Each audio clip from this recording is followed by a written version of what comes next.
Hai, selamat datang di Harajuku Network. Sebelum lanjut ke videonya, ada baiknya jika kalian subscribe atau langganan channel ini. Kalau udah, aku ucapkan selamat menonton videonya. What the hell? Keluh Feral enggan. What the hell? Katamu, pekik JB putus asa. Seluruh keluarga besarku sudah berkumpul di rumah orang tuaku. Ya, itu dia maksudku. Feral mengangkat bahu tidak peduli. Apalagi yang lebih menyeramkan daripada di neraka, kecuali berada di tengah-tengah om dan tantemu. Tentu saja kalimat tambahan, berada di antara orang tuamu, cuma tersangkut di ujung lidah Feral. Kamu kan harus akrab dengan mereka juga, sahut Gaby merajuk. Hitung-hitung adaptasi sebelum mereka jadi keluargamu beneran. Serius go? Nah, betul kan? Feral terbatuk-batuk hebat. Tentu saja ia mengerti arah kalimat Gaby.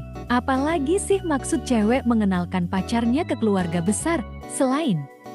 Buru-buru Feral menyingkir ke garasi. Tapi Gaby lebih gesit lagi menyambar tangannya.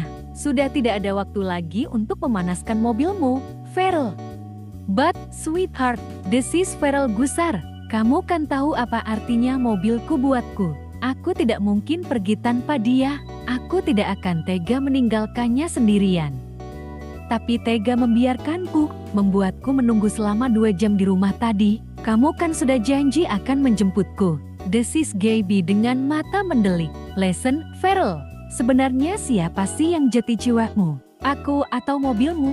Dan please, berhentilah menyebutnya sebagai dia. Sekejap Feral berdiri mematung. Lampu di atas kepalanya langsung berpijar terang. Ida, serentak ia berbalik dan melompat memeluk Gaby, mengecup pipinya dengan girang. Thanks, sweetheart, serunya dengan wajah berseri-seri. Gaby mengernyitkan dahi dengan heran. For what? You've just helped me finding out the idea for my new campaign.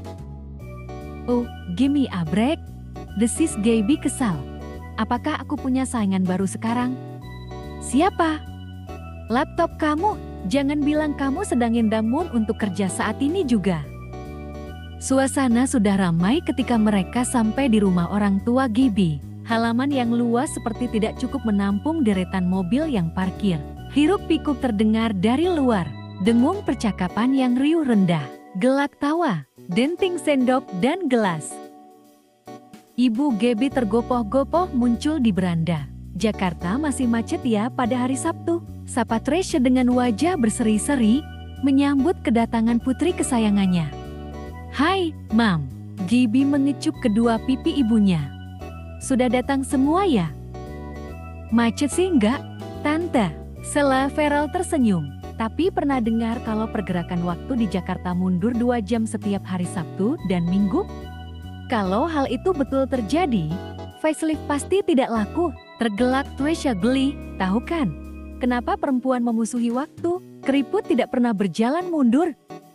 Tresya menggamit lengan Gaby dan Feral, menggiringnya memasuki rumah. Sekilas ia berbisik ke telinga putrinya. Tidak terlalu lirih, sehingga Feral masih bisa menangkap kalimatnya. It's already noon, sweetheart. Lalu Tresya melenggang menghampiri suaminya yang sedang asyik main catur dengan adik iparnya. Feral langsung menyenggol siku Gaby. Rasanya aku hafal kalimat itu. Like mother like daughter, sahut Gaby meringis. Jadi kamu akan segemuk ibumu 20 tahun lagi. Feral terbelalak pura-pura ngeri. Gaby meninju bahu Feral dengan mesra. Dan pada saat itu, apakah fisik masih lebih penting daripada cinta? Rajuk Gaby manja. Badanku melar pasti karena melahirkan anak-anakmu. Anak-anak. Feral menelan ludah dengan pahit. Memangnya siapa yang membicarakan soal perkawinan? Belum terlintas sedikit pun di benak Feral untuk berumah tangga. Apalagi memiliki kurcaci-kurcasi yang cuma bisa ngompol dan nangis menjerit-jerit. Membayangkannya saja Feral sudah ngeri. Kenapa ya cewek selalu berharap terlalu jauh? Baru pacaran, tetapi khayalannya sudah melompat ke masa 10 tahun yang akan datang. Padahal bisa saja kan besok putus. Tresya kembali menghampiri bersama suaminya. Ayah Gaby mendekati putrinya dengan lengan terkembang. Serentak Gaby merangkul ayahnya dan mengecup kedua pipinya. Setelah itu, Farrell menjabat tangan ayah Gaby dengan sopan. Ayah Gaby membalas sambil mengangguk senang, lalu ia kembali ke kursinya, menenggelamkan diri pada kasihkannya semula bermain catur. "Ayo, cepat temui tamu-tamu," sergah Tresya sambil mendorong punggung Farrell dan Gaby dengan lembut. Dan tantemu sudah hampir pulang." Kirain disuruh cepat-cepat menghabiskan makanan," sahut Farrell Jail. Gaby menyikut rusuk Farrell. "Lihat pasangan baru itu," desah Tresya sambil menunjuk dengan dagunya. "Mereka baru pulang honeymoon dari Paris." "Mesra sekali ya," desah Gaby iri. Dia langsung merapat ke sisi Farrell, menyusupkan tangannya ke lengan Farrell. "Yang cewek itu sepupuku. Kalian kapan menyusul?" tanya Tresya tangkas. Tidak ada yang menyahut. Perhatian Farrell masih tersita pada pasangan tadi. Tapi merasa seperti sedang ditunggu, Farrell refleks menangok. Dan ia baru sadar, Tresya sedang menatapnya. Tentu saja berarti pertanyaan itu ditujukan kepadanya. Sekejap Farrell gelagapan. Menyusul ke Paris maksud tante?" "Tentu saja ke pelaminan, Farrell," sahut Tresya gemas. Ia menyambar gelas dan sendok dari meja terdekat, lalu dengan penuh semangat mengetuk-ngetukkan sendok itu ke badan gelas hingga menimbulkan suara berdenting yang riuh. "Halo, para hadirin. Ini loh tamu yang kita tunggu-tunggu, Gaby dan Farrell, calonnya." Sekonyong-konyong perhatian seluruh tamu di ruangan itu seperti tersedot ke arah Farrell. Semua kepala menangok. Puluhan pasang mata seperti tembakan peluru yang membidik sekujur tubuh Farrell. Dan pos, seisi ruangan seakan berhenti bergerak. Hanya Farrell yang menjadi satu-satunya objek yang dinilai. Susah payah Farrell bertahan berdiri, meskipun akhirnya terlihat seperti patung yang mengejang. Sebetulnya ini arisan atau ajang pamer jodoh sih. Ingin rasanya Farrell kabur saat itu juga. Atau Farrell saja yang naik, diajak ke pertemuan keluarga besar ceweknya. Peristiwa apa lagi yang dijadikan puncak acara yang paling dinanti selain pamer calon suami?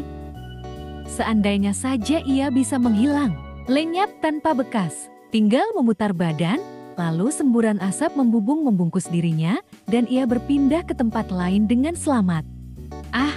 Tapi itu kan cuma adegan yang terjadi dalam komik. Kenyataannya sekarang ia harus berjuang sekuat tenaga untuk tidak lari ketika dan Tante Gaby berjalan mendekat ke arahnya dan membanjirinya dengan serbuan pertanyaan. Lulusan Universitas Eropa atau Amerika? Apa gelarnya? Kerja di perusahaan multinasional? Apa jabatannya? Manajer? Direktur? Atau punya perusahaan sendiri? Di mana rumahnya? Pondok Indah atau Permata Hijau? Apartemen Dharma Wangsaya. Sorry guys, ceritanya bersambung. Nantikan kelanjutan cerita ini hanya di channel Harajuku Network.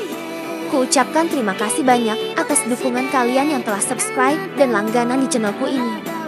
Terima kasih dan sampai jumpa di video selanjutnya. Bye-bye.